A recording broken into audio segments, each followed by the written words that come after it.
Welcome back to A Touch of Blue Studio, where you're invited to join me today with Drawing with Grandma.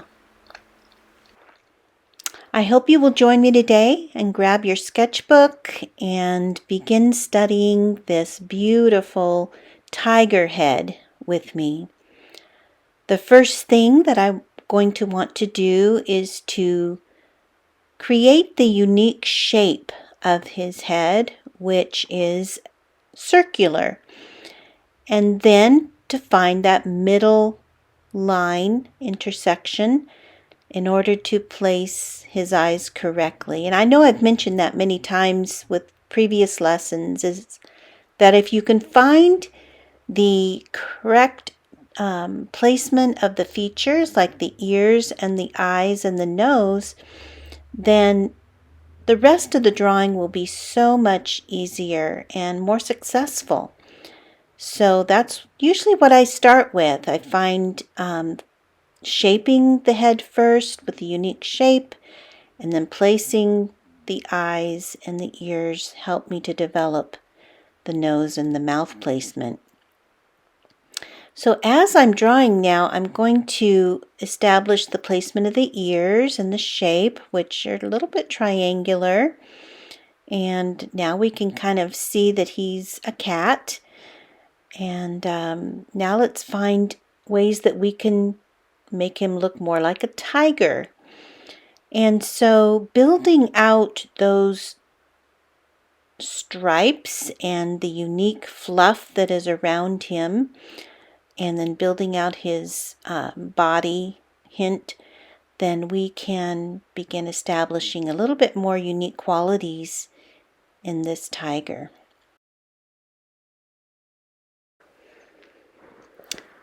He has very distinct eyes, and as you can see, the stripes are kind of built right out of them. So I would encourage you to look at a photograph of a tiger and look how their stripes are designed on his head.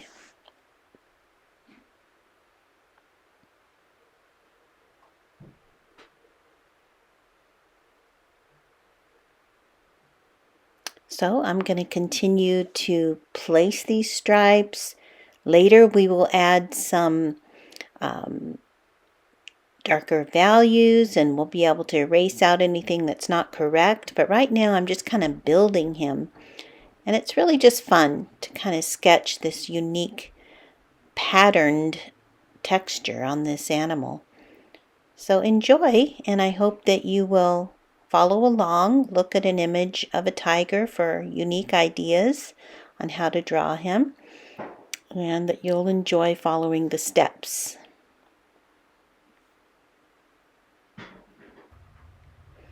So let's continue to sketch in those patterns, shapes, and to design those lovely stripes.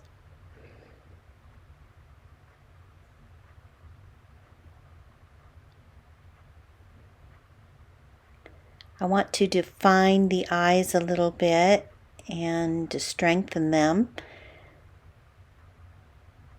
so we can add a little more detail.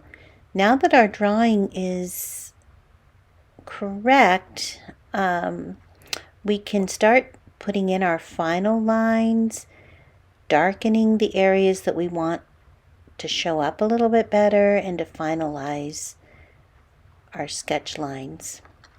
I need to reshape his nose a little bit and then work on getting that black nose shaped correctly. Tigers have a little bit of a upside down heart-shaped nose, and it's very distinct to cats.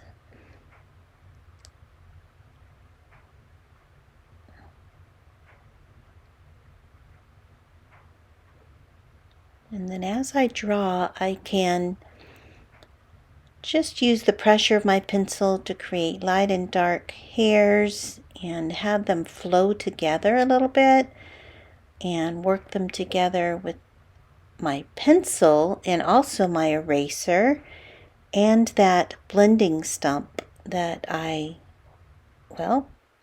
like to use. So now I have put in some background, and the reason I wanted to do that was to show you how strong the drawing will become if you put him in a darker valued background, and then when we erase out little hairs you'll be able to see them better.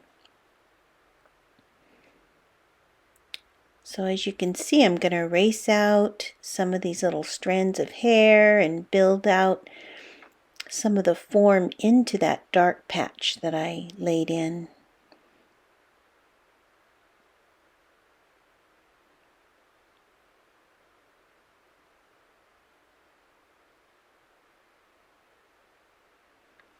So we're just going to clean up the drawing a little bit and form those ears more finalized. And just to develop the whole thing. We're not going to take it too far, but we really do want to study different animals and find their unique qualities and just enjoy making a sketchbook full of wonderful drawings that show that you've been practicing and to develop your skills. It's just a fun accomplishment. So if I darken some of the black stripes, it just helps them to stand out a little bit, and it helps all those hairs to kind of lay together. So here's the finished sketch, and I hope that you will enjoy developing it. This one is going to be one of my favorite. I love rabbits, and I know we did one a couple of lessons ago, but I loved this cute little pose of this brown bunny. So we start with the oval, and then within the oval we find his cheek shape. And first I want to establish where the base of the ear is, and then I follow that line down to place his eye and where that nose is. So all of that kind of aligns up, and then I kind of build out of that oval the unique shape of the bunny. So these ears, one is in front of the other, so I'm going to place the one that's closest to me first on this side of his head, and then in a moment I'll place the second one. But I need to build out and correct that placement of the ear, and then begin creating some shadow so that his head looks more dimensional rather than just flat lines. So let's place the other ear now and make sure that it looks like it's tucked behind there and they're both standing straight up. Okay, now I think I have the basic shapes correct. Now I'm going to go in and do some shading and to build some hairs. He has patches of really dark hair and then some lighter colored hairs around his eyes and on the edge of his cheeks. So hopefully those will show up. I'm going to build his shoulder and his chest there and establish some soft values. So I want to make the focal point, of course, his eye. So I would need to be sure that the placement of the pupil is right, that the that nice rim around his eye is correct. They have little white patches around their eyes, and it helps to form that shape. I want his expression to be gentle, so I want to be sure I have a nice arch on his eye. Of course, they have whiskers, and I might have made those lines a little strong, so I'm going to erase those out a little bit. A little bit of shadow to accent the light area around his eyes. Add some unique hair.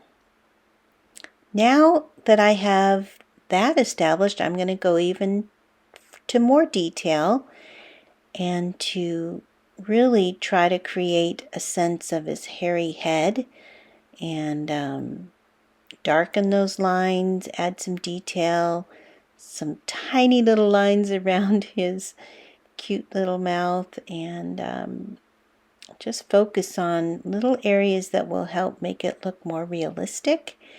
And you follow the pattern of the hairs so that they lay in the right direction, and that helps with that illusion. So I kind of follow a pattern of how I direct my lines. I can use my eraser as well to create some of those hairs. And so I like to use this little school eraser, which I think is one of the best for artists. It just helps to get fine lines, and it's pretty effective for certain textures of animals, so I like these basic erasers. So I'm just gonna take out some of those highlights to make sure that I'm cleaning him up a little bit and focusing on the areas that are really white. He's got a little gleam in his eye that I want to be sure to capture. And just little touch-ups.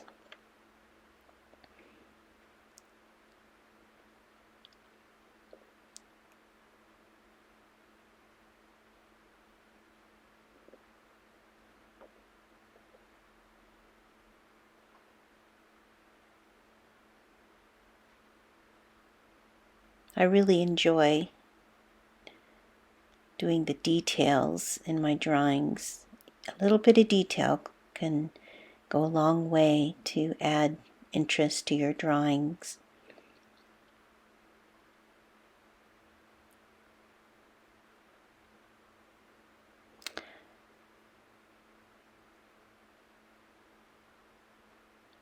Just a little bit more. Little bit more.